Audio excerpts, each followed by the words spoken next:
Yoinkity splinky. Success. There you go. So you're going to be controlling the slides. Not only that, but I'll give you this nice view with a nice counter, so you can know exactly when you need to. Yeah, no, I'll still use my alarm, my countdown. There.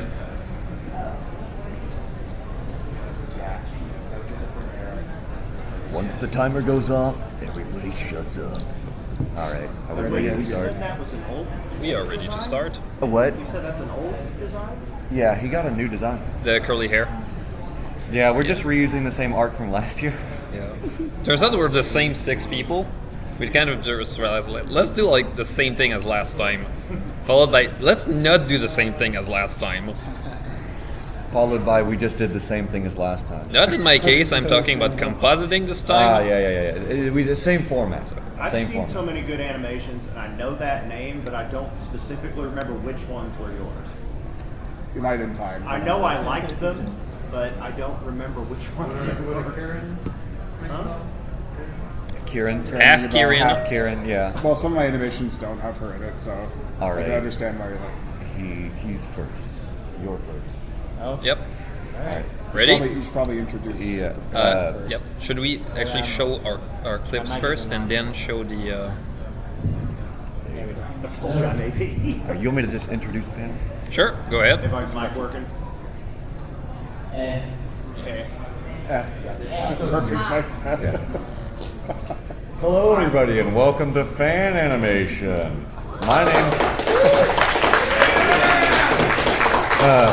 My name's Sapphire. This is Minty Root, Vincent Visions, Silver Screen, Paramare Animations, and EG. And we're going to be talking about lots of stuff, so have fun. Starting with E EG. Well, wait, you want to show our... Do we want to show the test animations first, or the? Sure. Our animations, Do you want me to start with mine? It doesn't matter. Okay, so here's the thing. I've been talking about animation I've been working on for the past year or so. I'd like to show you the trailer now. It's going to get a premiere on YouTube in about 2 hours, so you get an exclusive preview on the preview. So, are you hyped?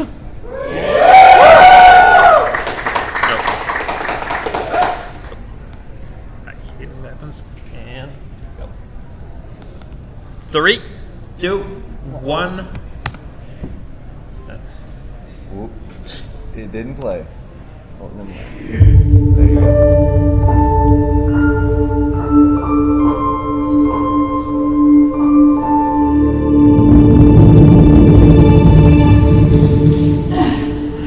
Just unearthed the catalog under control. The surrender wasn't part of your schedule.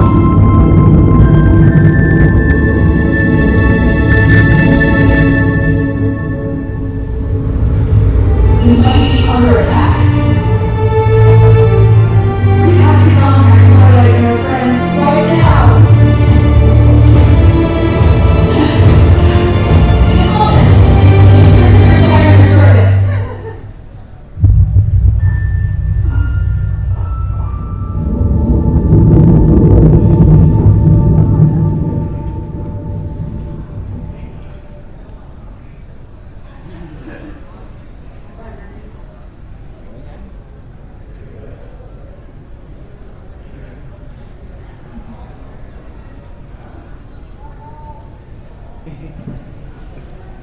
I still want to pet that.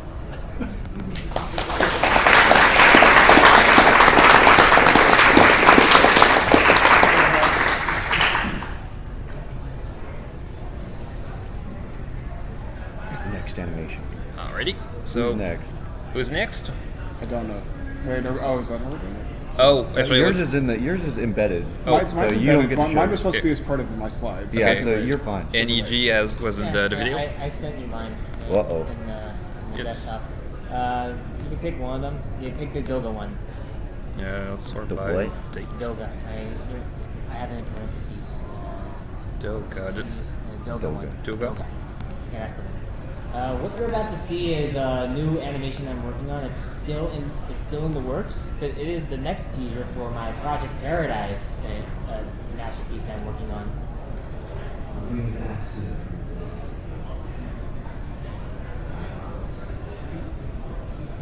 that was voiced by Macario. Macario? Oh, Macario. Nice. macaroni. It's hard to pronounce his name, but yeah. Macario. He voices my main character, Lancer Bright. He is one of the 2 main characters for my upcoming passion project, which for now the working the code name is titled Project Paradise, which you'll get to hear more about it later this year. Pear, did you want to show yours? I mean, if you think it's time. You have a USB I drive? think it's on this. I don't know. Let's see. Yeah, I did this, well, not that, but the thing he's going to show you. And the audio, the staff over there, he's going to make some fancy music to go with the section of it. So it might be, lacking of audio, but as Zach will tell you probably, audio is a big factor Is it gonna play with animation and things like that. So, yeah. I don't know, parents. They already look so defeated. Oh, man. They need to be support. You aren't chicken out, are you? I just think if you want to be evil or subdued, it's so pony with the show getting the rest of the score early sometime. I just can't.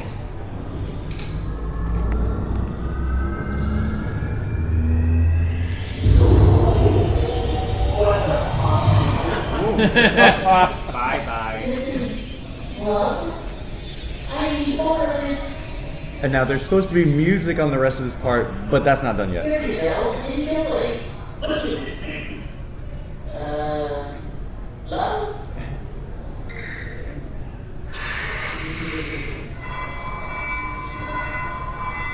Need help?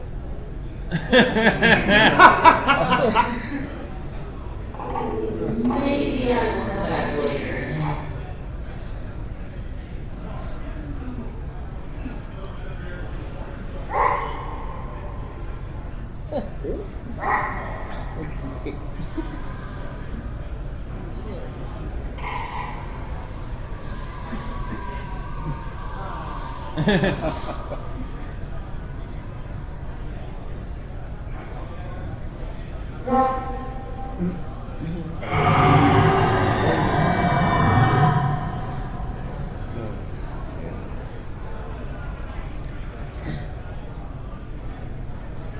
I'm sorry, Phoenix. Move over. And that's about it. So. Yeah, since he's around here somewhere in the con, so if you see him, let him know that he's a great fairy, or he's Thorax. I'm the great fairy.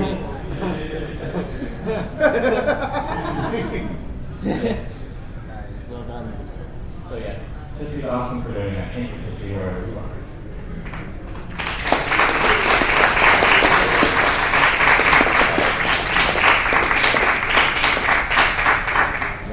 By the way, now I remember Ponies Unraveled. Ponies Unraveled, yeah. Now I remember. Did you bring something? Oh, I don't have anything to share for this panel, but if you want to see some of the stuff that we're working on for the Wasteland Productions All Equestria animated series, that panel is tomorrow morning at 10:15. Pretty early, but be there if you want to see some sneak previews, so you can share. Alrighty, and with that, we're going to get on to our first subject. If I can find the mouse. You have it. There it is. Yep. Storyboarding Yep. with EG Studios.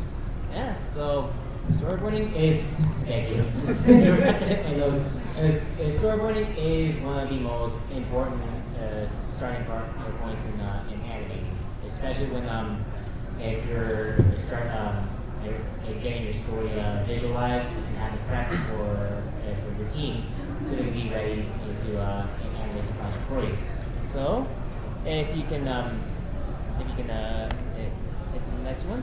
Yeah, it's also a lot of fun. Like it's like you don't have to have like your art style be completely perfect and like storyboarding. It just has to have like a simple simple sketches, whether it's scribbling, but you have to be able to make it presentable to your viewers and your team when you're presenting them. And more importantly, you have to show them their facial expressions the most, because that's where you hook your audience on how they act and how they move, and be able to find the right camera angles you can pick.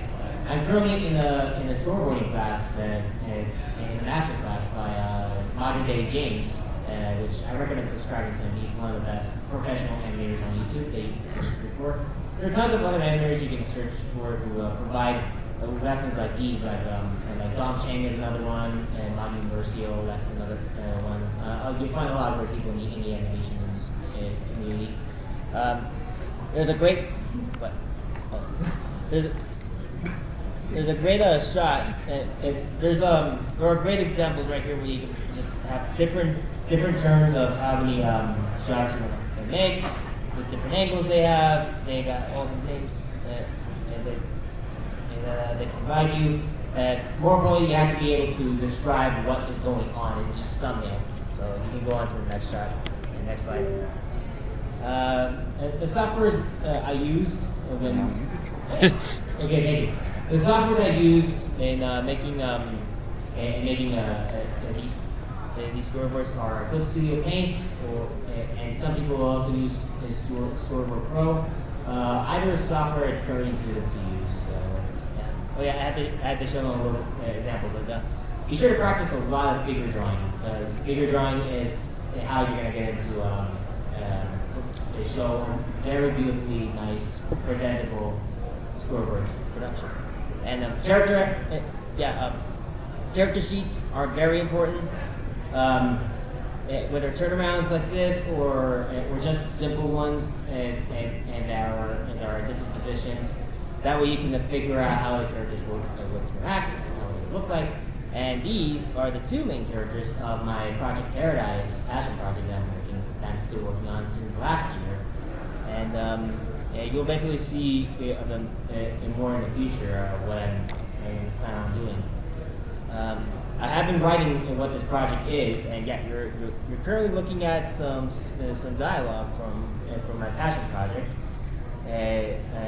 because and these are good examples of getting a script. A script is important if we're storyboarding on knowing how to visualize what type of camera angles you want to pick, what type of positions you want your characters to be, what's the emotion, what's the tension, is there any tension going on? Those are the things you have to figure out. So you have to pay really close attention and feel engaged in the script when reading it. And here's another sneak peek of what I'm doing. The funnest part is just have fun when presenting your storyboards, and that's how you're gonna get your viewers to feel more engaged in what's going on in your thumbnails. Provide them instructions on how the camera angles are done, and be sure to include the dialogue also, so you can understand who's talking next, and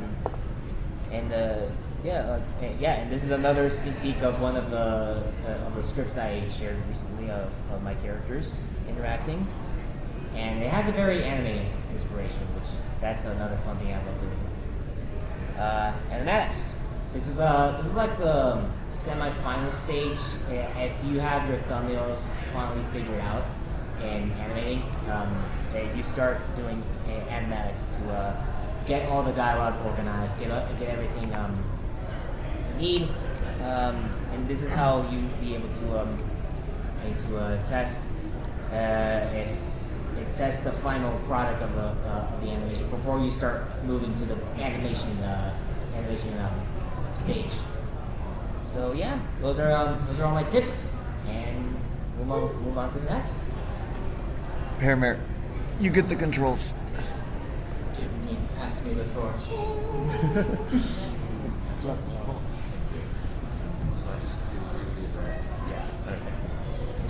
Hello. I will give some experience to newer animators, some things that I've learned either early on or something I wish I knew early on. things that you might want to like think of, I guess. So yeah, that's me. That's the cool one. That's me. All right. Oh. All right. There you go. All right. Find out what distracts you and get rid of it, because there are certain things either that I do or other people do that we all get distracted differently. For instance, I can't ever be in a Discord call when I'm animating. Like, I'll have some friends that'll want me to join a Discord call or something while we work and stuff. I know if I do that, I'll just be completely distracted and I won't be able to like focus or work really hard or long on something. So I have to just be like, I can't talk to you. I just have to do my stuff and hopefully, yeah. Oh, and I actually do like to listen to like YouTube videos like music or background stuff or stuff that helps me focus. But I know some people, they don't focus when they listen to stuff. But and Queen Novo, she distracts me. So I can't watch her. No, what about Tootsie Forever? Oh yeah, Tootsie also always tries to show his OCs, so you can't let him distract you from anything. All right. So you want to starting off slow is like was really big for me. In fact, I would always like look up like guides and stuff on how to animate, and you'll always see like you go to YouTube how to animate, how to do stuff. You'll see like a long list of different like how to onion skin, how to apply these pegs and do all kinds of stuff when you're animating. And I'm like, what do I do? It starts really overwhelming you basically at that point. So basically just start like one step at a time, like first animations. I want to maybe learn how to like move a character somewhere else, start simple. And eventually along the lines you'll be like, this time I want to learn how to like apply motion smoothing or motion blurs or just different stuff to your projects that you didn't do before. And that helps you keep it in your brain longer, and you'll learn a lot better that way than trying to like look up guides on YouTube and just copying them all at once and going, I don't know what I just watched, but I applied it to my project. Okay, squash and stretch.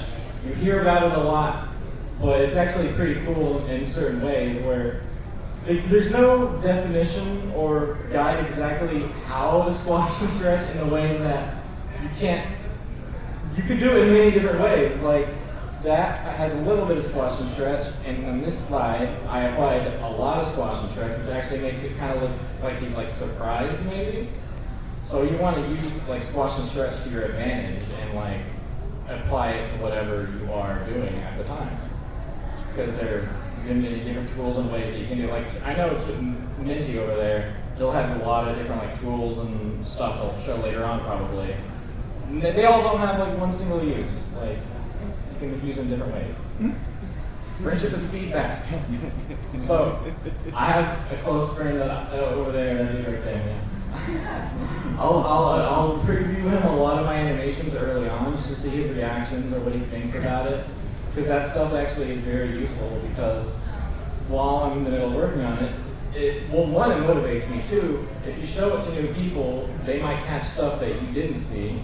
Because a lot of the time I'll work on stuff and I won't notice something wrong or something out of place, and then someone will watch it and go, hey, did you notice this pony is missing its leg or something? And I'll be like, it is missing a leg. And then I can fix it because that person saw it. For some reason my brain working on it never sees it. I don't know why, but that's just something that happens.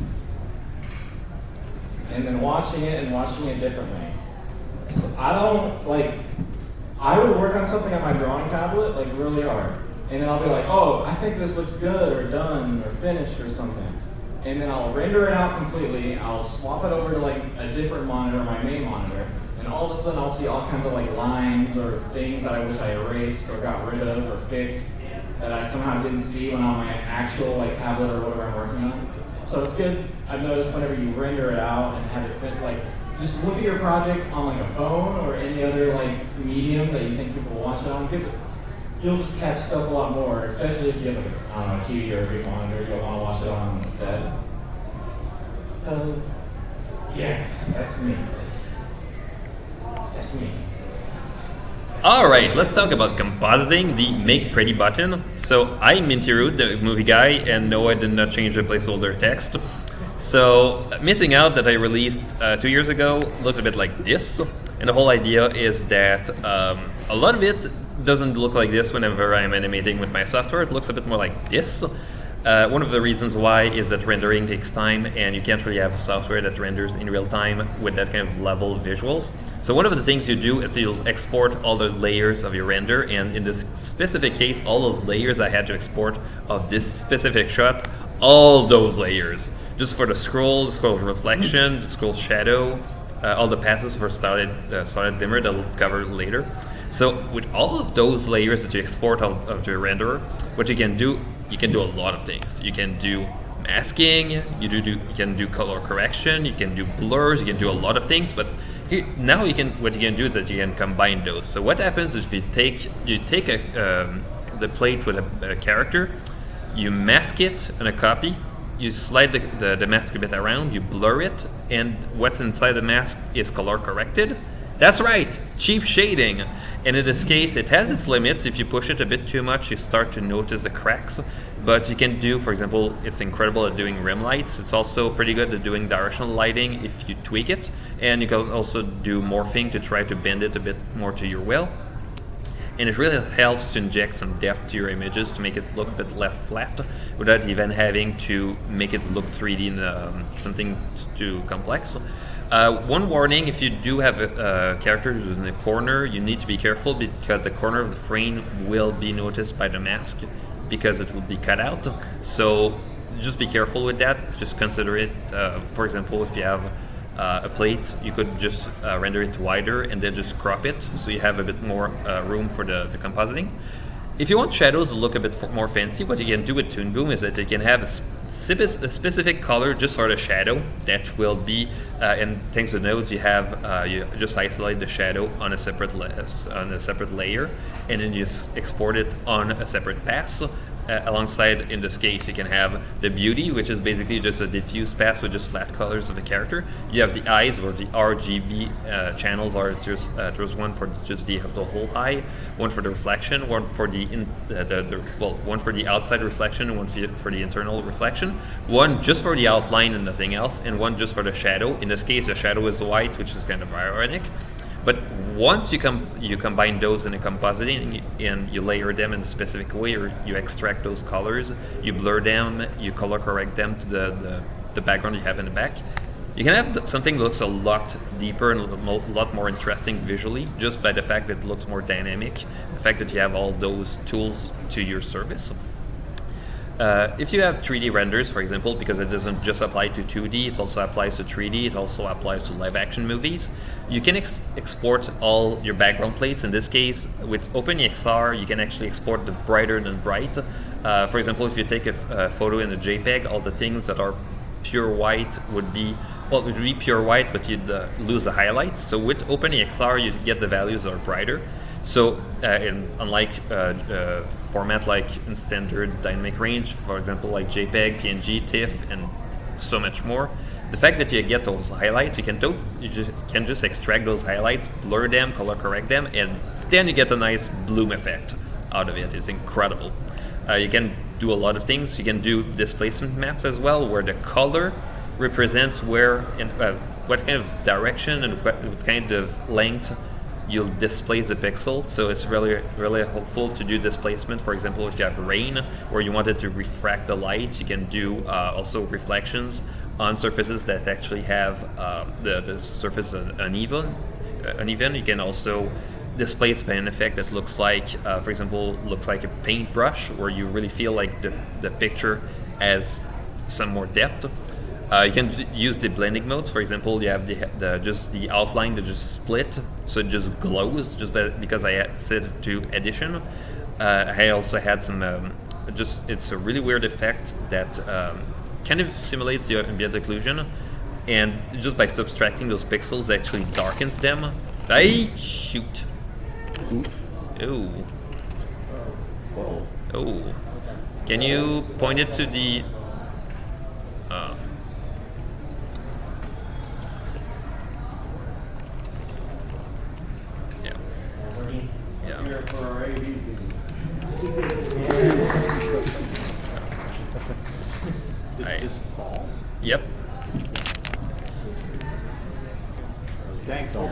So you can subtract those pixels to darken them, and it's I say it's blending modes, but in fact it's add, subtract, multiply, overlay. It's a lot of maths. So if you know how to work with maths, it's really easy.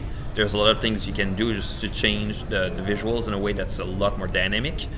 And the question is, why not do it in camera? You have the option. For example, Blender has the feature to have those to do some fake shading in 2D and then place it in a plate and then have it in reflection, which is perfectly fine. But there's a couple of things you can do with compositing that completely defeats this. For example, you can do a flexibility. I wanted to emulate the look of a split diopter lens, and the whole idea with a split diopter lens is that it's just half a lens, and you used that back in the days whenever you wanted to have two elements in focus that were far away, and one of them was really close to camera. So if you look behind Twilight, the background is very blurry, but if you look at Spike, who is basically farther away from the camera, he's still in focus, and the background on this side is in focus because of the property of the lens. But since none of that is real, and in this case, I couldn't really just use a tool and pretend there was that kind of lens, so I had to fake it in comp with those kinds of tools. Second one, flexibility for redos. For example, those kinds of backgrounds take forever to render, just 20 minutes per frame at 24 frames per second. If you have to re-render the whole scene just because the character blinks a bit too early, re-rendering all of those frames at 20 minutes per frame would be a nightmare. So just being able to just change the path just for the character and nothing else is so much easier. You just redo the comp like in maybe an hour and that's it. So just that kind of flexibility is incredible whenever you have a production that doesn't have the budget to do that kind of fixes. Did you say like sometimes you leave and you have things rendering because it takes so long? That too, but that's a different story. There's also flexibility, for example, depth of field. You can do depth of field in post outside of the renderer by just extracting the map that corresponds to the distance of the pixel from the camera, and then you just blur it by the amount and just set a focal point. Another thing, it looks really cool, and I think just the fact that we have visuals that have more depth just by having those elements added in. For example, the flares that have been added in with the blending mode, the depth of field, the glow, for example, with the magic effect. The fact that I can just add all those effects together to make something that looks more stunning is so much better. It's a good opportunity to spice up your visuals so you have a lot more elements that are involved.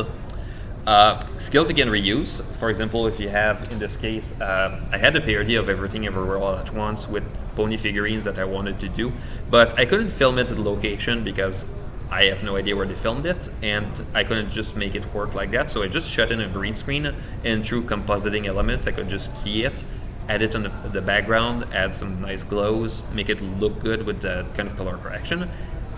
Those skills really add up, and they really help in a lot of ways, not just with 2D animation.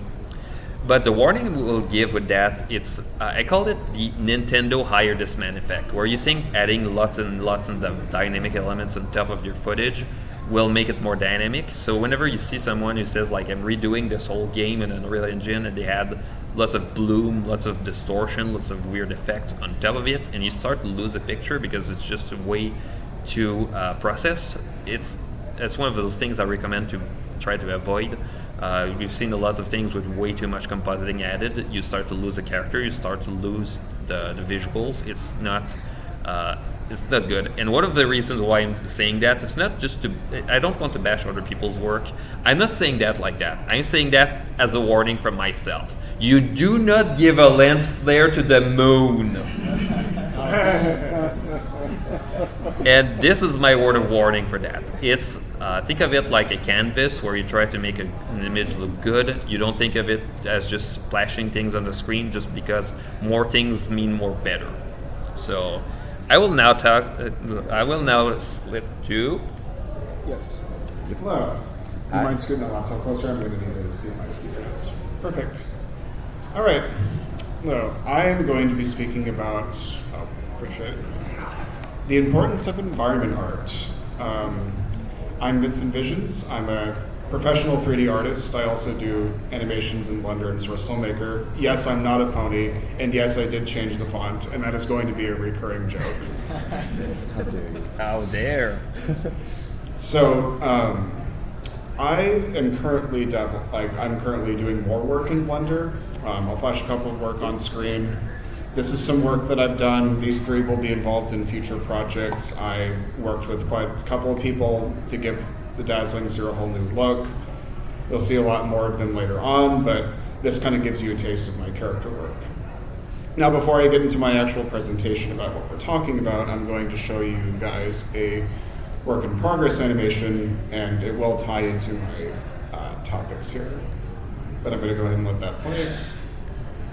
Press space, I think. Enter? Space. Space. Yeah. Oh, that's really low. There we go.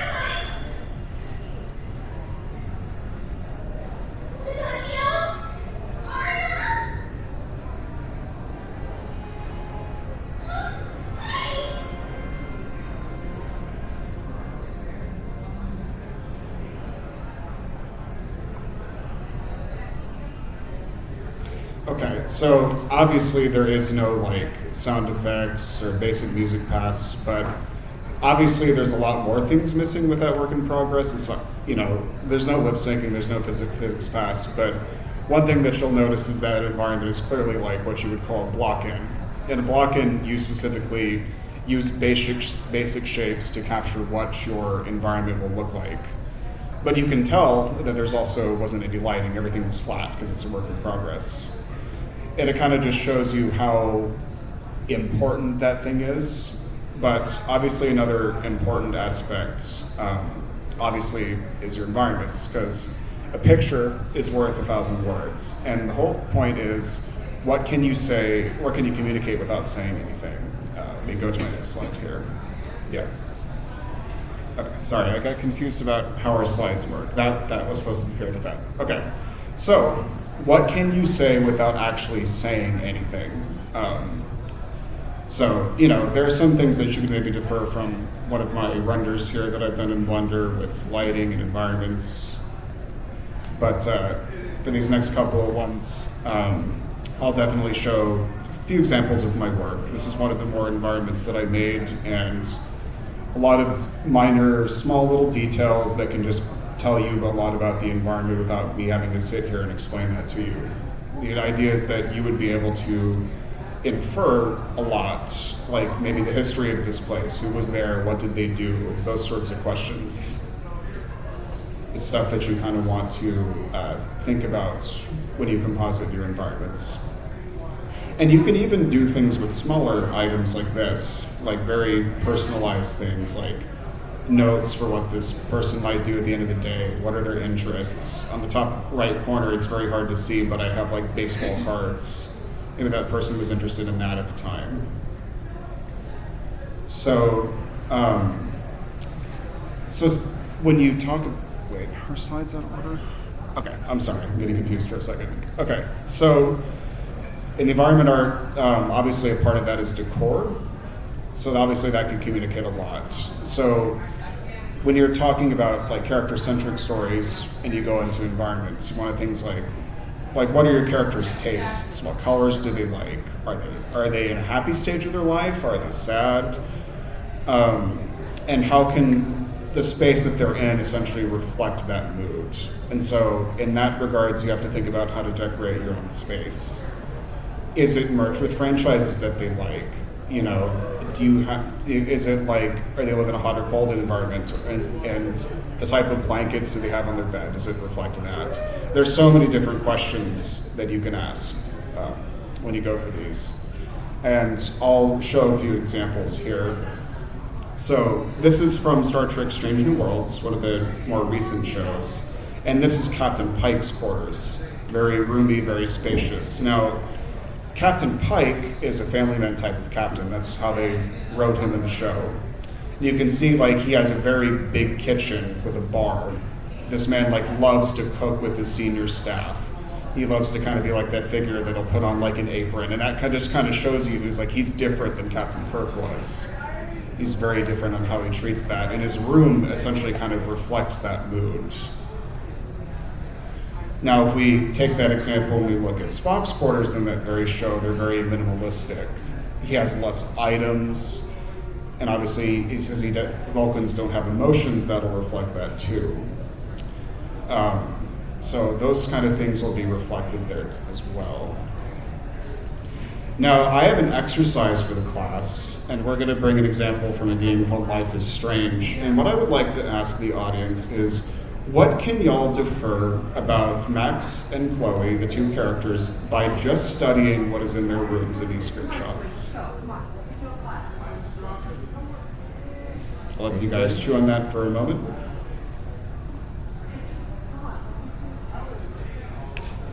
I'm gonna say they're both conspiracy theorists. It's not a bad start. One's very messy and one's very organized. That's a good observation, too. One is very patriotic. The one on the left has a lot of Polaroids. She likes to reminisce. She likes to be nostalgic about the past. That's a very good observation, too. Okay. So, if we look at Max's room, Max is obviously a photographer, which Silver noticed. So she has a lot of her photos on display, and she has like string lights around them to highlight them. Like, this is the specialty in my room. This is my central interest. So I'm gonna put like this big display on it just to kind of show that. And that's kind of how you can tell that, like this is how you tell people that she's a photographer without telling people that she's a photographer. Because you could see the photos on the wall and be like, oh, maybe she just likes photography. Now, if we look at Chloe's room, as Lyra pointed out, is a mess. She doesn't clean her room because she's either lazy, maybe she's going through a lot emotionally, or maybe it's both. And so, and she also noticed like she has scribbles on the wall. Is she communicating with her inner challenges or feelings?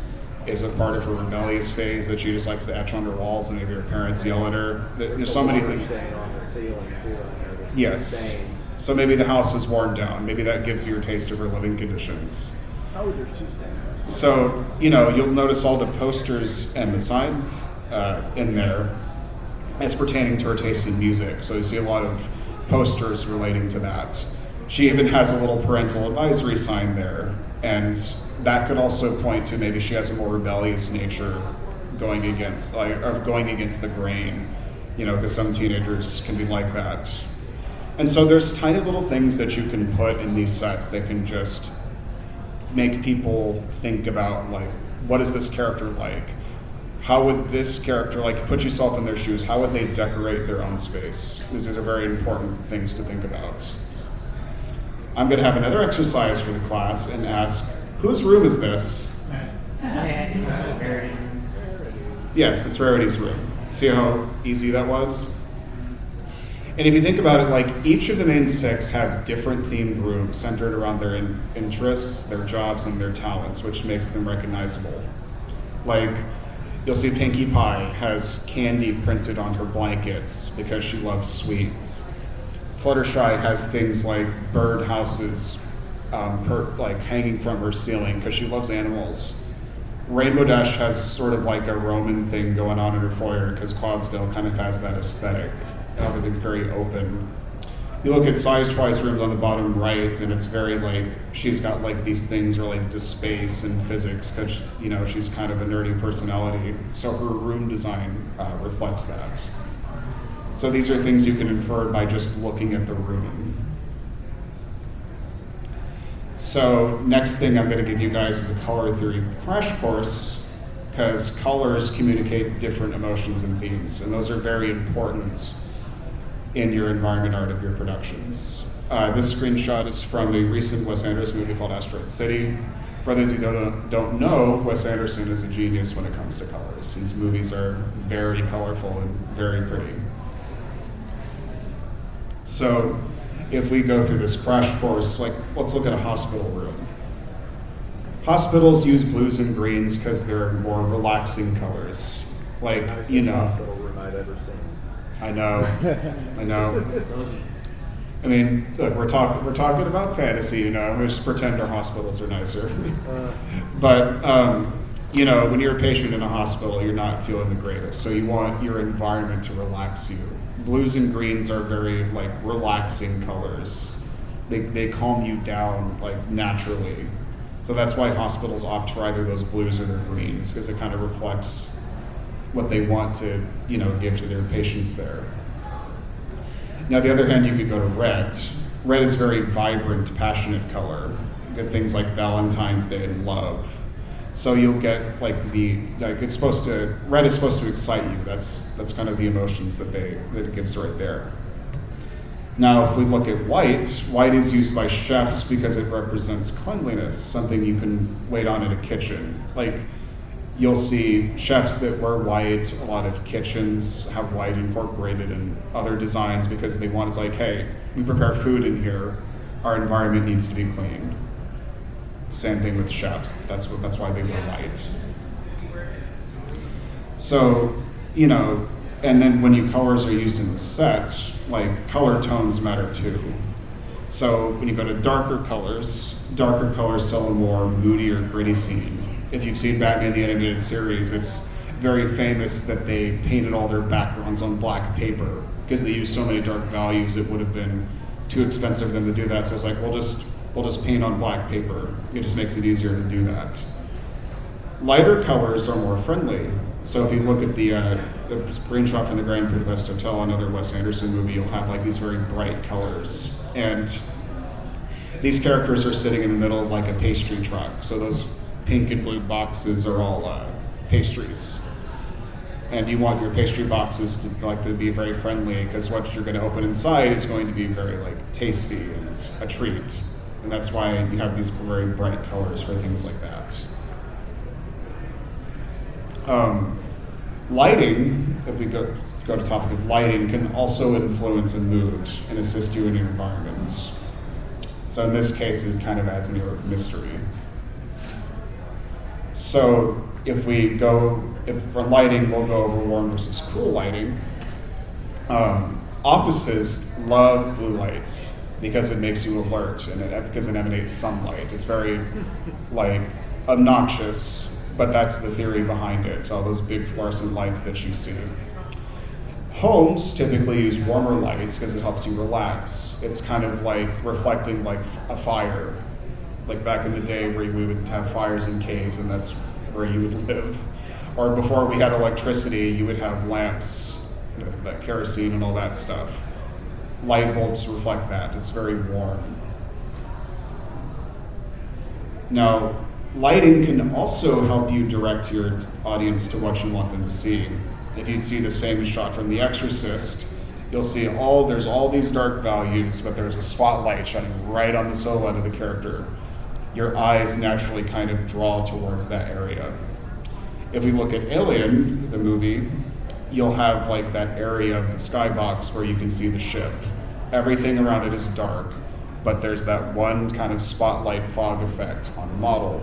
And so your eyes focus. All of the environment, it focuses on the ship, which is the intention of the director. So themes are essentially everything. So, again, the questions you want to ask yourself in that regards are, what kind of time periods does your story take place in? Is it past, present, future? Does your character like things like abstract art, antiques? What are their favorite colors? As I said before, you kind of have to put yourself into their shoes. Wherever they are, you want your environment to reflect your story's emotions and setting. Are they an adult office space, a warm and cozy bedroom, an abandoned lonely castle? So again, you want to say a lot without really having to say anything. And so things like color, decoration, and lighting all play tribute to drawing your eyes, communicating emotions, and it's often something that's not really thought about because, again, we focus on characters a lot, but the environment should complement your characters and present those moods. And that's pretty much all I have to say. Thank you, guys. Did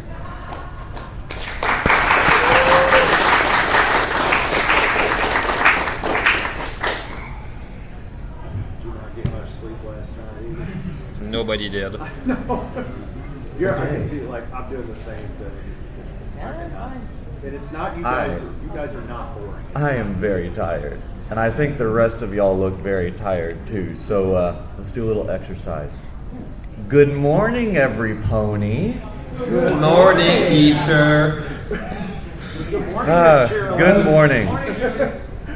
We are going to be talking about sound. Why are we talking about sound in an animation panel? Well, we'll get to that. So this is Sound Part 2, Electric Boogaloo, because last year I did a presentation on sound, which you can go look at on Minty Root's second channel. He has a second channel for those who didn't know. You'll never guess how it's called. Minty Root 2. Minty Root's second channel. Nope. So I'm a little known guy. I'm Sapphire's sister, and I'm a musician, sound designer, co-owner of Valiant Studios. Fries and a medium root beer, please. Thanks. No thanks. I've worked on these animations by Paramare, these from I'm Shadow 007, Alicorn Cop Out from this guy, Missing Out, this one from SFM Corner. Gosh, I love that one. I love that. Yeah, it was fun to work on that one. I don't do the sound exactly for this, but I'm the sound lead, so I tell people how to do the sound, which makes my job a lot easier and harder at the same time.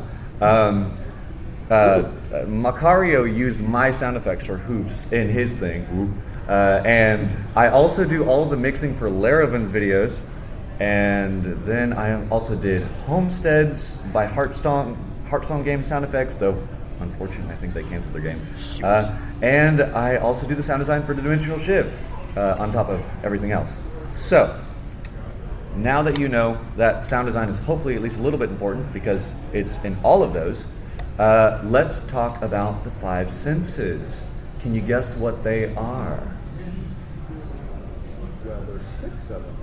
Well, no, there's 5. There's 5. The sixth one is ponies. What's the first one? What's the first of the 5 senses?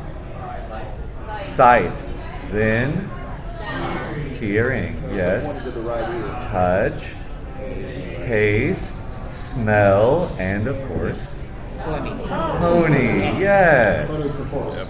No, so there are 6 senses. You got the pony. So what are the senses we use the most when looking at an animation? Anybody? Sight and hearing. So while sight is important, and while it's important to have good visuals, your hearing is your second most used sense when experiencing these types of media. So it is an important thing you cannot neglect or treat lightly. Last year, if you want to go look, we learned about the importance of filling out the most used second sense, hearing, that it's part of the art and not an afterthought. We also researched some real life rather than referencing Hollywood in order to build a solid foundation. I mean, you wouldn't go referencing weird cartoons from the funnies to learn your human anatomy, would you? No, you would go study humans, right? And also, we looked at some practical examples of good versus mediocre sound design. Okay, cool, sound design is important, but now what? Well, just like any other art, you have to choose your style. Did you know that? There's styles in sound design. So what I mean is, there's 3 types of styles, and this goes for really any type of art. You can have realistic, which is just based in reality. Stylized, which is, it's kind of cartoony, but it has a defined basis in the real world, but exemplifies certain elements to an unrealistic level. Think about, Toy Story or the Simpsons, right? Their heads really aren't that big, right? So, and then you could have abstract, which these are things that exist with a degree of independence from references of the real world. Like, you don't know where they really come from. They sound familiar, but you can't really ground it. And the thing is that these are a slider. You can put, in fact, I did this with Silver Screen once. I had him put a dot where he wanted the style of sound design for Fallout Equestria animated series to be, and he kind of put it in between stylized and realistic, but more towards the realistic side because we were going for something more serious. So, since we're all used to visuals, let's have some visual examples. First, realistic. That's pretty realistic, isn't it? Yeah? And then we got stylized, right? It's pretty exaggerated. Horses' eyes aren't that big, and they also aren't just made of lines and solid colors. And then we have abstract. So, it has a strong independence from any type of references in reality. You can obviously tell this is Applejack, kinda, if she was smeared out on some type of board, but Roadkill Applejack. yeah, roadkill Applejack. Man, come on. Okay, so now I'm going to give you some practical examples with sounds. So pay attention. First, we're going to start it with realistic. Space. Yeah. Drink out of a bottle with a flame.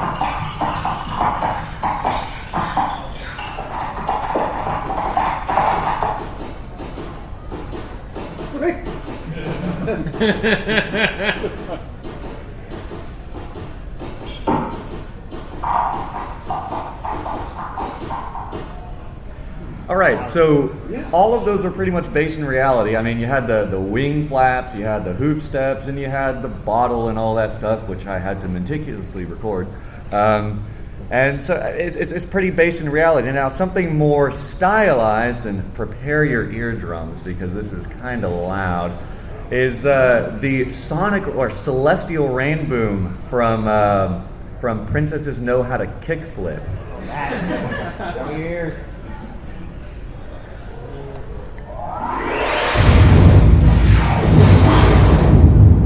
Now, is that what a real sonic rain boom would sound like? No. Probably not. It's just sound like a sonic boom. That had a lot of sparkly effects and weird noises.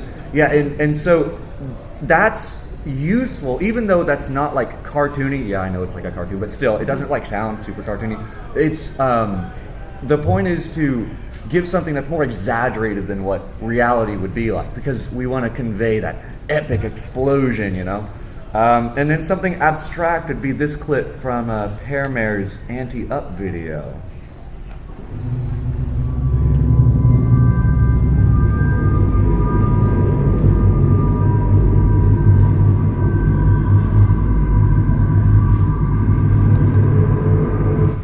That's about it.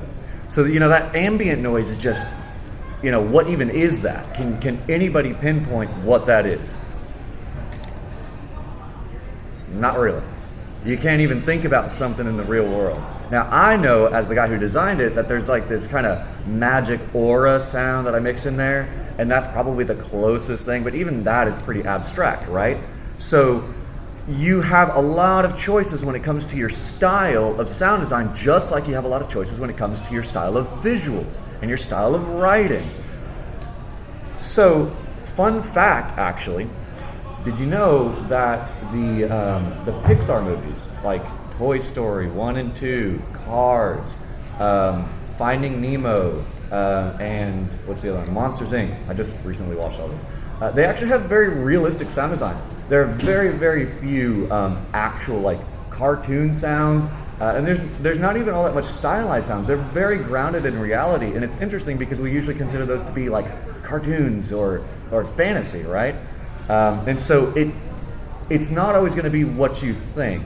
So with that being said, I want to help y'all out a little bit, those who want to do some sound design. So how did I do all that stuff?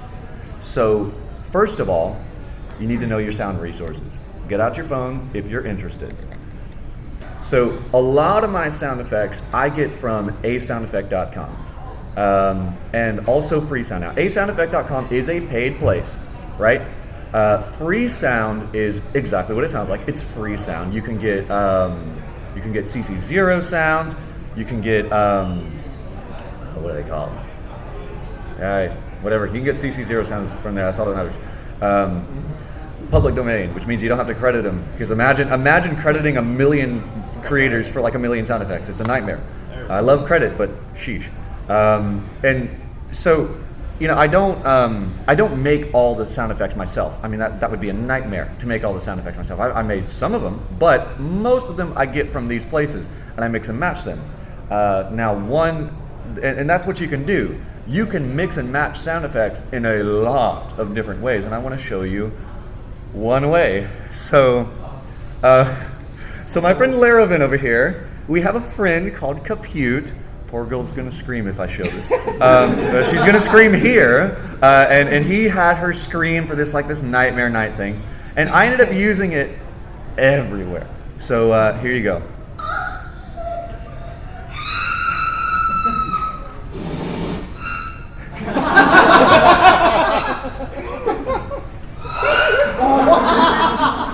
Nightmares. From battling fearsome monsters to consoling ponies. Rough.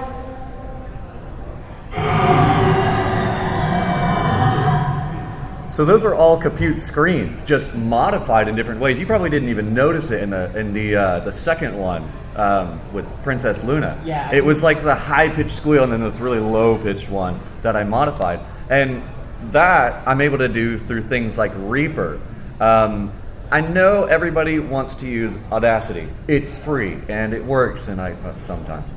Is this a monthly subscription type thing? No.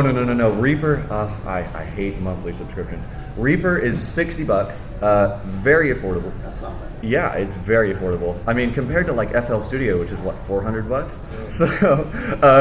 So Reaper is $60. It's what I use to do all of my sound design, mostly, and it allows you to use what are called VST effects, which are live effects. Now, supposedly Audacity can let you do that now. I haven't gotten it to work, even though apparently it can.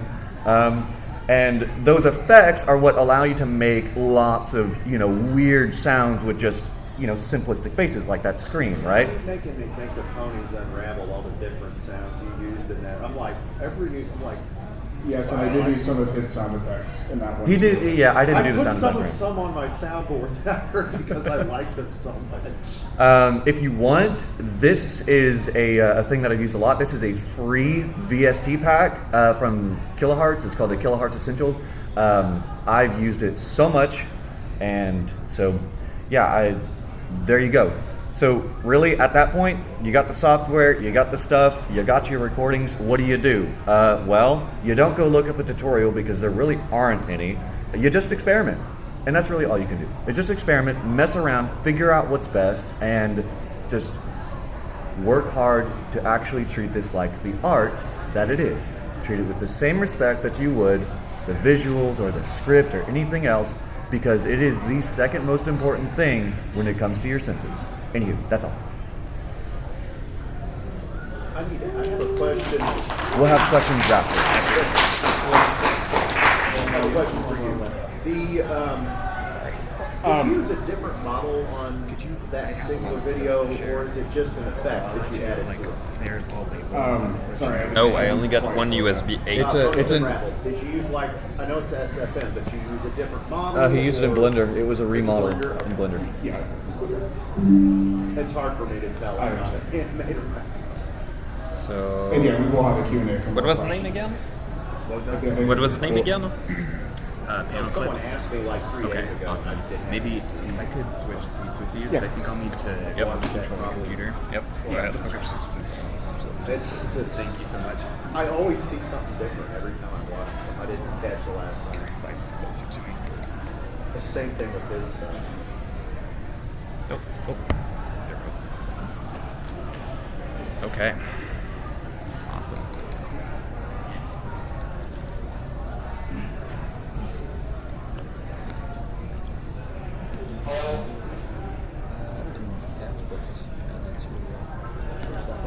Joey.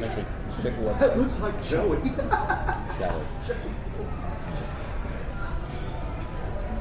It's a. There we go. Okay. Okay.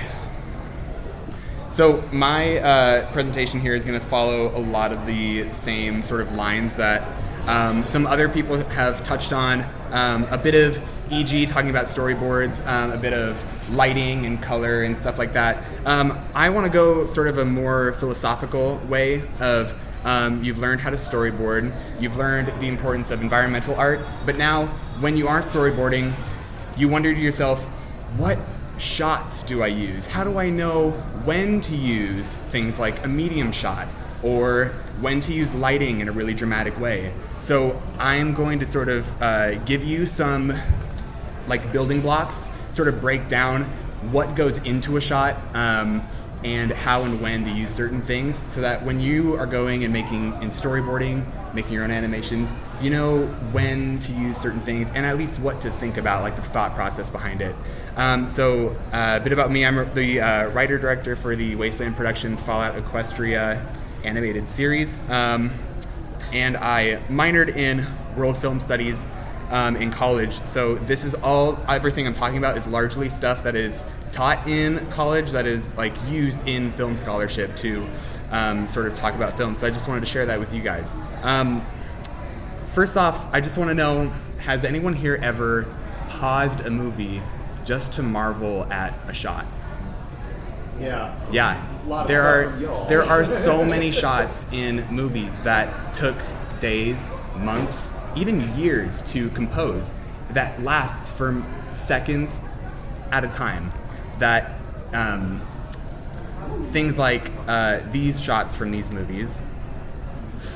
So I'm just going to give you a second to sort of check those out. A lot of really incredible shots. Some of these shots I chose because they say something about the character that they're showing, about the story that's being told, and some of them because they're just really cool and memorable. Like, a shot doesn't have to have narrative or emotional purpose. It could also just be super memorable because it's really cool. Some anime and animated shots here at the end. Some of these shots, like especially from these anime that I'm going to show, are just shots that I will always remember just because they're so memorable. They have like a sticky quality. They stick in your mind for years after you've seen them. This one comes from End of Evangelion, and you can see a bit of what Paramare was talking about earlier with squash and stretch being used here with the gun. Like, it is a stiff metal object, but because it's animation, they can play with that a little bit. They can squash and stretch it a little bit, and that's what makes it so cool. What makes it like really stand out from everything around it. A couple more from one of my favorite shows, Gurren Lagann. This character in the bottom left, he's only in the show for like 5 to 6 episodes, but you remember him because they frame him like a rock star. Like, that is purely visual right there. Nothing about the writing. I mean, his writing is incredible too, but you remember that shot. It sticks with you. And then, of course, I had to include some iconic shots from the show we all love. There's a lot of really incredible shots, a lot of really incredible storyboarding in this show, and I'm going to kind of look at that later too. But so, how do you create those memorable shots? Because when you're creating animations, you want people to remember your animations. You want really cool shots to sort of stand out for really poignant emotional story beats. So here's a little acronym that you can sort of think about when you're creating your shots. That is narrative, emotion, and style. Think about the narrative that you're telling, or an emotion that you want to like communicate, or it doesn't have to be either of those. It could just be a really cool shot, you know? It could just be full of style. Show, don't tell. Just like Vincent was saying, how much can you say without saying anything if you want to like communicate your story through visuals? So keep that in mind when you're storyboarding. So now let's go ahead and look at, this is going to be a lot of information, but I'll try to break it down. So few things that go into creating shots that can create meaning in your shots. Shot composition. So first off, framing. Where are you going to? How are you going to frame your characters? Those are your different shots. The wide angle, medium angle, close up. Each of these distance, position, angle. Each of these things conveys different meanings about your subject. You can see in this shot from Cadence, she's framed from underneath, and we're looking up at her, and it makes her look foreboding. This is before her eyes like flicker as like chrysalis, but even before she does that eye flicker, you're like, whoa, like that's a villain right there, because we're looking at her from below. After you figure out your framing, you'll want to think about blocking. So that sounds kind of different, or kind of similar to framing, but it's slightly different. Blocking is your characters in relation to one another. So that can communicate a lot about the relationship between those characters. Are they emotionally distant to each other? Place them far apart in the frame. Put a lot of space between them. Is it like a romantic scene?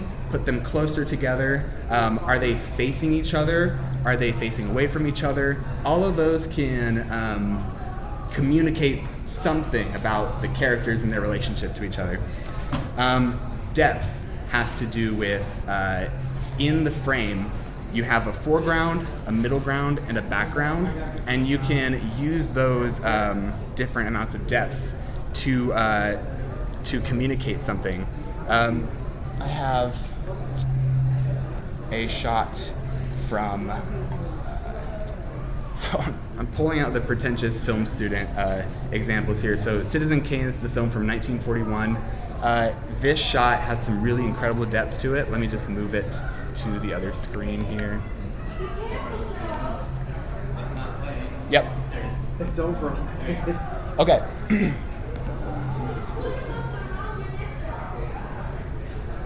Thank you.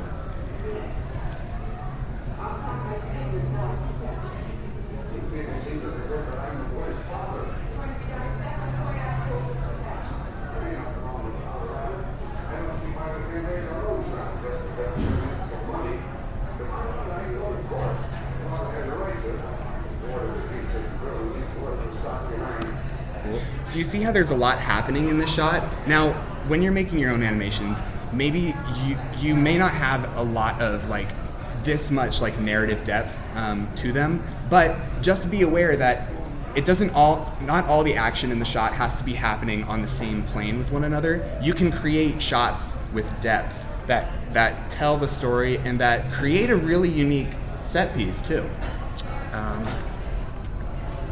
Let's out of that. Okay, and going back to framing, I forgot to show this little scene as well. So this comes from a movie called Crouching Tiger, Hidden Dragon, a movie that has some of the most well-shot and well-choreographed fight scenes. This is not a fight scene. I just want you to watch this and see how the framing, how the camera in relation to the characters kind of helps to tell the story.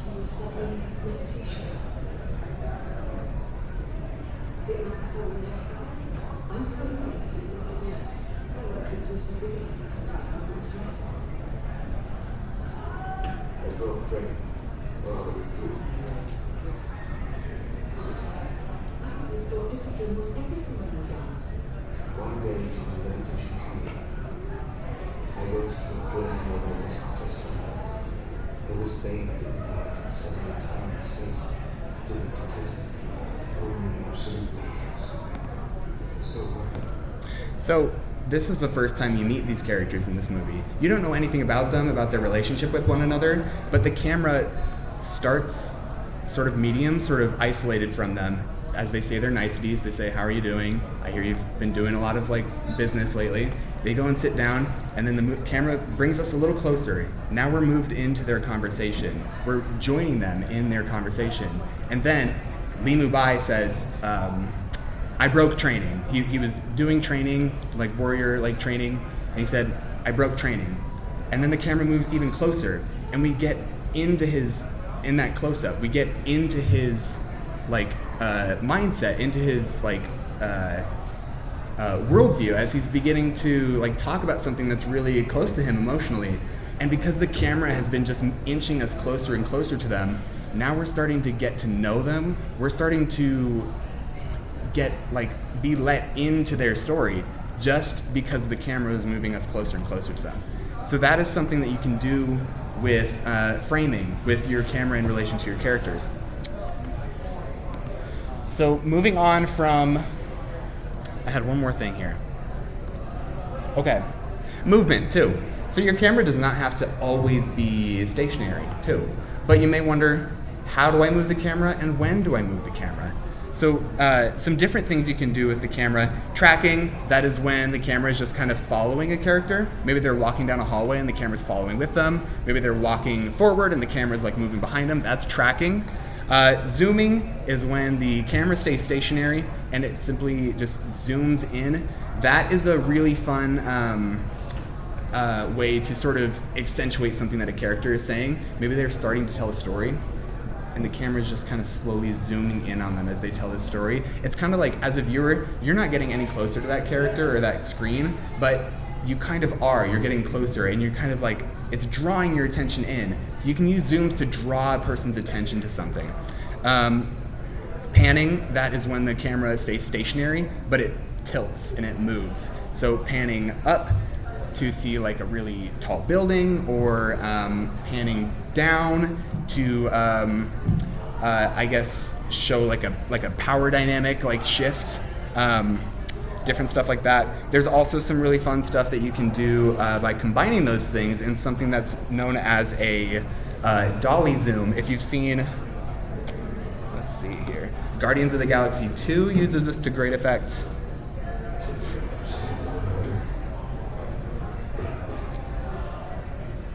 It broke my heart to put that to her.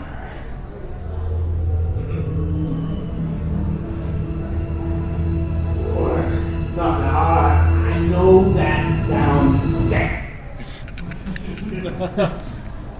What about the guy? And then this is a shot from Doctor Who, the 360 like panning shot. That is that kind of shows a character's like their worldview has been thrown off kilter. They're out of balance, and this like chaotic like movement around them, it sort of puts you into that same like sort of mindset. So transitions and editing are another way that you can create meaning. I think I might be running a bit short on time. These are some really useful tools that you can learn more about, but I think I need to move on to my next. Okay, lighting. So Vincent definitely talked about lighting already, but what when we talk about lighting, like these are the elements that sort of break down lighting. So direction, the direction of lighting can change almost everything about your subject. If it's from lighting coming from underneath, can sort of make your subject look like really scary. You know, like when people tell like scary like ghost stories and they put a flashlight underneath their face, it's very like kind of creepy. Lighting coming straight at you can be good, but it can also be kind of like flat. Like if you take a look at like a commercial's lighting, you watch a commercial, everything's very flat, very like bright, and then you move to like a movie. Like the lighting is so much more dramatic. There are shadows. There's lighting coming from all over the place. Yeah, it's very different. So quality of lighting, you have hard lighting that's creating really hard shadows that can create a really dramatic effect, versus something like soft lighting. Really diffuse lighting can create almost like a dreamy effect. If you watch in older movies, or really any movie, softer lighting can be used to kind of accentuate like romantic moments, or just kind of softer moments. Temperature, that can be, so cold lighting, very white lighting, very kind of isolating and very, I don't know, it's very dingy, has almost like a very dingy effect. Or versus warm lighting. Lighting in here is very warm in places, can create kind of, yeah, you get it, warm and cold. And color. Color can be used to really incredible effect. It can communicate so much about characters. I have this. Give a great example of that. The Master of Disguise with Dana Carvey. They use different colors to represent different. That's the best one I can think of. Which one did I have? I think this like one. The villain's really blue and cold colors, and the rest are like red and orange. Screen recording. Yeah, so this comes from the movie Vertigo. For a bit of background on this shot specifically, so the story is about this guy, James Stewart, finds a girl that he really likes, but then she dies. But then he meets another girl who looks exactly like her. And you're like, what? Why? How? So he asks her to dress up like the girl that he fell in love with. And this is the first scene where he sees her dressed up like the girl that he loved.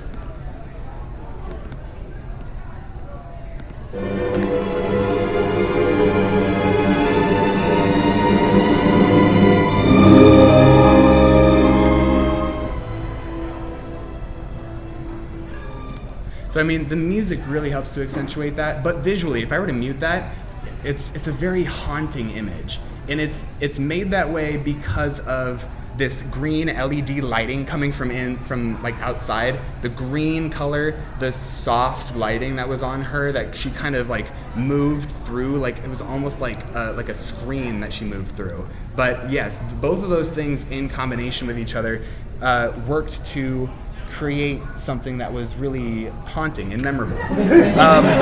That's pretty memorable. Yeah, so this shot from Citizen Kane, hard lighting coming from kind of the side of his face, you can see kind of the obsession, the derangement in his face, and that's why I chose to kind of pair that with this image from My Little Pony, because it's the same thing. It's basically the same shot. It's that lighting that is the shadow covering half her face, the really hard lighting that's creating,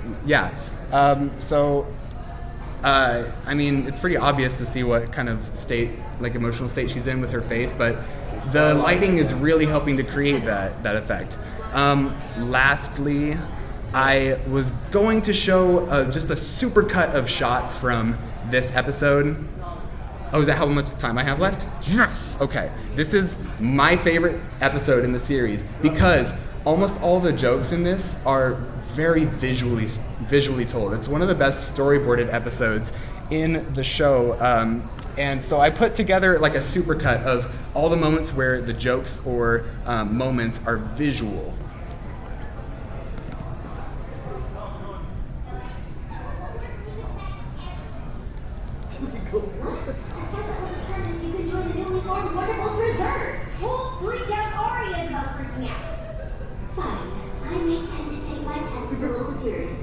Headed by General Firefly, an elite team of aerial to help commemorate this auspicious occasion. Go what?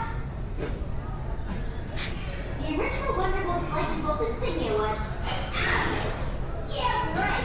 Some history book like you was...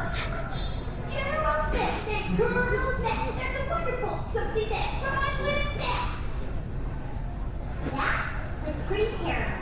And I'm just Tony to help. Rarity, you look ridiculous. I am going to ignore that comment out of my desire to help you. From the 7th Squadron. Now, don't you frick me, Bo. This fancy drum nonsense wouldn't help me learn nothing either.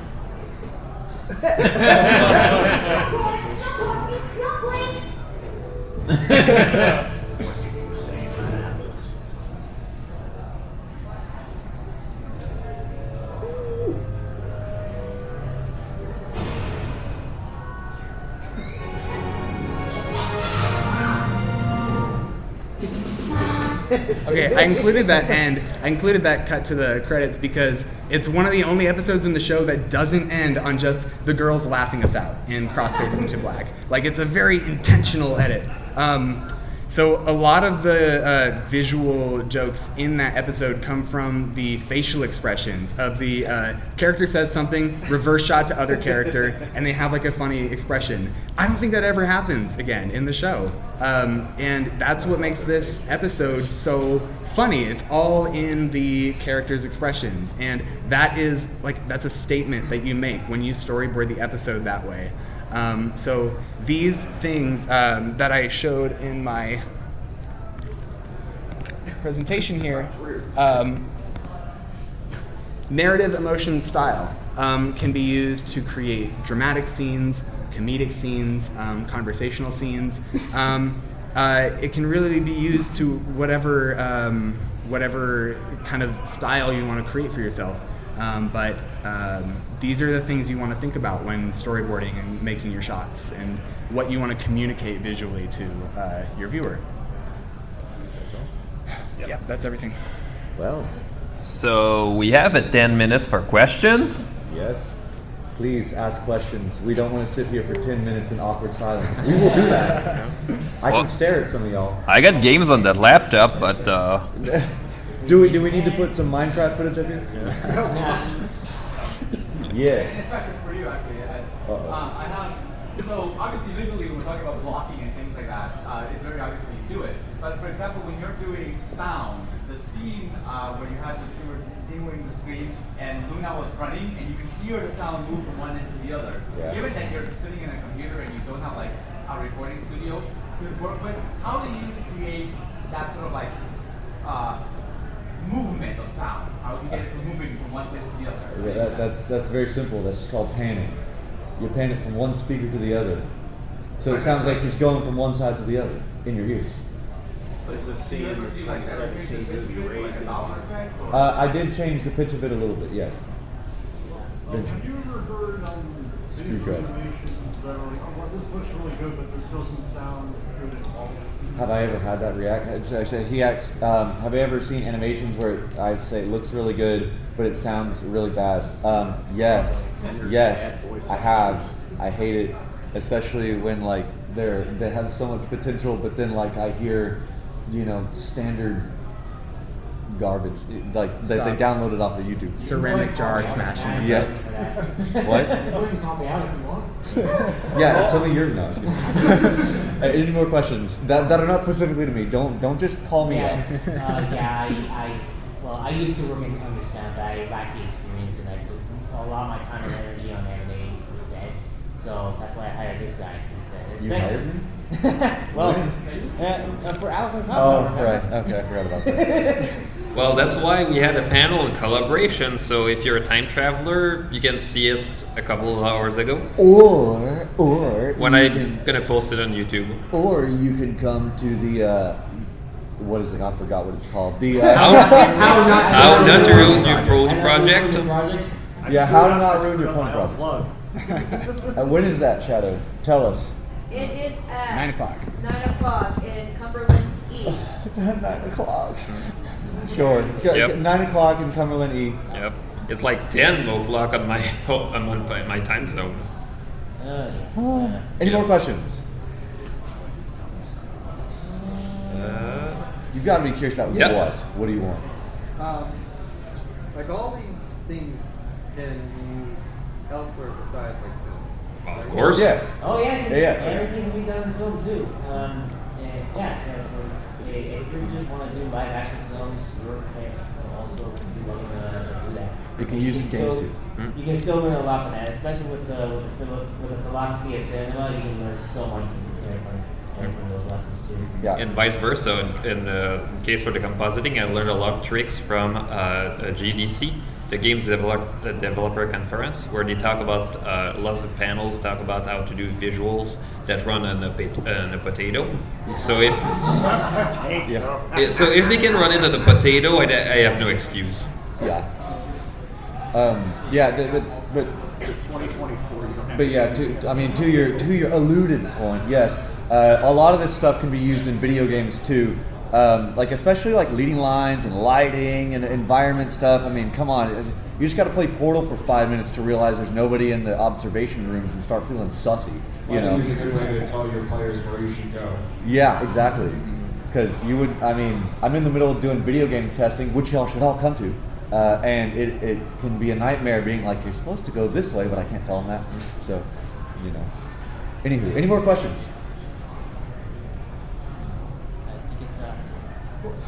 Come up with a question. Make a question. Make a question. We have 5 minutes. Is compute gonna kill us when we get home? Yes. Computer's gonna kill us when we get home. Yep. I didn't even wait for her permission to use I that. didn't hear. I didn't hear saying Compute's voice in my video. I didn't hear it. Yeah, I'll show you later. But So what I did didn't you? even know you could use your voice in my animation. yeah, well, that's the magic of sound design. You don't know. I already told her. Oh. She already knows. I sent it to her. She just didn't respond. So, when did you tell Compute to make her scream like that? I didn't tell her that. This is Lara. Oh. It was for a project. Okay. Also, she hates me because like I would take that. Y'all ever watch like I forgot his name, but you know that one where you can if you go look up Mario screaming for 10 minutes straight. I did the same thing with her scream, and she hates me for it. So. I wonder why. No, I see. Sometimes I catch you. They're playing around with Shadow's voice too. Yeah, I play around. all the time. If you send me voice lines, I'm gonna mess around with them. Okay, can I say this just really weird fact? Okay, so you know how like your voice works, right? It's vibrating flaps in your neck, and so so it makes like this buzzing sound, right? And then it resonates throughout your nose and your mouth and all that. So if I like chop my head off right here and I was still able to speak, I'd hear some weird buzzing noise, right? Okay, just visualize that. Okay. Anywho, so like I'm sitting there. Usually I'm like I have to go really slow to synchronize voices with audio and all that stuff, and so I get to hear each of the individual flaps of their vocal cords, and it's a surreal experience. Like this is the inside of Shadow's throat. Don't make it. That's weirdly taken out of context. Don't take it out of context. Too late. We're sorry to be extra. She's not listening to me anymore. Any more questions? You got 2 minutes. We got 4 minutes for one more. We got 4 minutes? 4 minutes. This is for all y'all. So I'm an animator, and I have a very important question for us all y'all. Yeah. Do y'all have like a very like moment when y'all do y'all projects? Like Yes. for example, let's just say I'm a 3D animator, and me personally, my moment is lighting. So what is y'all Lip syncing. I can't listen to music while I'm doing that. Yeah. Choreography, animating choreography, key drawings. It's difficult. I hate the backgrounds. I wish I had someone draw my backgrounds and stuff for me. Yeah.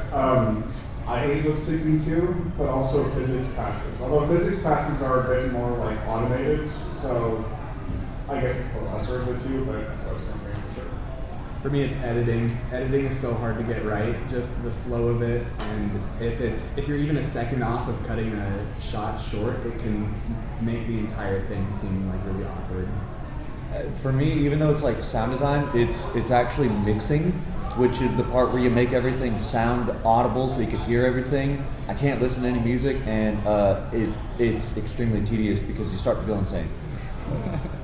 You had a question? Yeah, so I asked this a while back. It seems like Argo Daniel had an answer. I forgot what it was. So what is the line? I know when you're animating, like if you're only seeing the top half of the character, a lot of times you won't animate the legs. You'll just see them, but you'll kind of see them bob as they walk. Yeah. Where do you draw the line as far as how far down the character? Field of view. I mean, One of the things, for example, in 3D that you have to consider, for example, is do you have a light source that's going to cast shadows in a way where from outside of that view you're going to have the shadows going to ruin everything? Consider that as one of the things that you have to consider. But for example, I remember there was a shot in Good Morning Baltimore where we just bobbed the characters up and down just to have a walk cycle. And during the when we're storyboarding the shots, PD just told us like, yeah, we won't actually animate the walk cycle. We don't have any of the time. So we planned it ahead, thinking of that. So and that's one of the cool things with 2D. You can actually afford to skip those steps. Because I've seen some 3D productions where you had very, very specific lighting and we had to animate a bit outside of the frame to make it work. And in video games, there's a concept called level of detail, where everything that you can see, and it's even in like animations too, but everything you can see, that's the only thing that matters. If it's way far in the distance, like a tree, make a cardboard cutout. Nobody's going to see it. And so same thing for animations. If you're not going to see it in super high detail, I was about to share a great example of that. And it's also called cropping. When they're trying to line a character out. Especially when making a semi close-up, but not like an extreme close-up, but like a regular shot. Make sure you have your head visible and have them be at least a couple of inches far away from the frame so they don't feel like they're cropping out of frame. That way you can get a nice view of the portrait and a better way to recognize the characters. Unless you want them to feel like they're invading your personal space. Yeah, exactly. There's a good image you can find that on toanimate.ca. They have a really good example of how they crop the shots from Hercules. They have very good storyboard thumbnails on how they crop the shots. Last thing, then we gotta go because it's 7:30. Well, yeah, and I was going to ask, I keep coming back to you, but No, it's okay. the intro of same video, where do you stop the lip sync at any point, or does it go through the whole Oh thing? yes. Like, Okay, I kind of thought you probably would because you can't see the mouth at all. Yeah, no, some of the lighting was intentionally to hide the lips, so I could take shortcuts. But it's also played as like a dramatic effect. Like Red River is definitely highlighted on the sides, and like her face is obscured, which kind of adds a sense of mystery to her. But yes, it's also a shortcut, so I don't have to lip sync the entire thing. Okay, so as much as we'd love to stay and talk, we've got people waiting out there. If you want to ask us more questions, we have that other panel, the How Not to Ruin Your Pony project. All of us will be there, so come to it. Well, with our portfolios, we have business cards here if you want to Yep. collect some. Anywho, y'all have a good day, and thank you for coming. Thank you all for coming.